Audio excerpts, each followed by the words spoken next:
Hello, সবার আগে ক্ষমা চেয়ে নিচ্ছি সবার কাছে, কারণ এটা প্রচুর দিন আগেকার ভিডিও। সোয়েটার পরা দেখেই বুঝতে পারছো, কিন্তু আমার ছাড়ার একদমই সুযোগ হয়নি। তো যাই হোক, আজকে চলে এসেছি আমি সকালবেলা 7টা তখন বাজে, রেডি হয়ে স্নান করে রেডি হয়ে সবাই মিলে আমরা চলে এসেছি।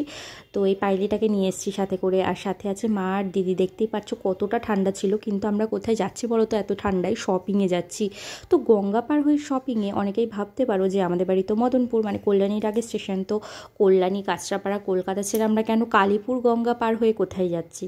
তো বলছি চলো সামনে। তো কালীপুর গঙ্গাটা পার হয়ে আমরা চলে গেছিলাম খামারগাছি স্টেশনে। তো খামারগাছি থেকে আমরা যাব কাটোয়া। কাটোয়া ঠিক যাব না, কাটোয়ার আগে স্টেশন দাইহাট নামবো। তো সবাই ভাবছো যে দাইহাট কেন, মানে এত দূরে কি কি দরকার? তো সেখানে বলে রাখি, দাইহাট আমার একটা most most most favourite sari house হয়েছে, সেটা হচ্ছে পাপাই শাড়ি হাউস।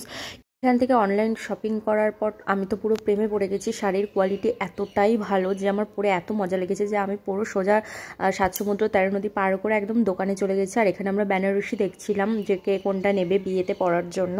তারপরে আমরা অনেকগুলো শাড়ি নিয়েও নিয়েছি, আর এখানে আমাদের বিলিং চলছিল। তো দেখে নাও কটা শাড়ি নিলাম। 5টা। নিজের বাটা নিলি? দেখা দেখা বল। নিজের দুটো না তিনটে? হ্যাঁ, তোর দুটো, মার দুটো, ঠাকুমার দুটো। এত শাড়ি নিয়েছে, ভুলে গেছে কটা নিয়েছে। আরো আছে। তো দেখতেই পাচ্ছ এখানে যে আমাদের শাড়ির সবকটা কেনা কমপ্লিট হয়ে গেছে। আর ওই যে ওইটা আমার শাড়ি মানে বিলিং হচ্ছিল ওখানে সব শাড়িগুলো। তো এই শাড়িটা কিন্তু ভীষণ সুন্দর, তোমরা অনেকে সবাই বলেছো যে এই শাড়িটা খুব সুন্দর।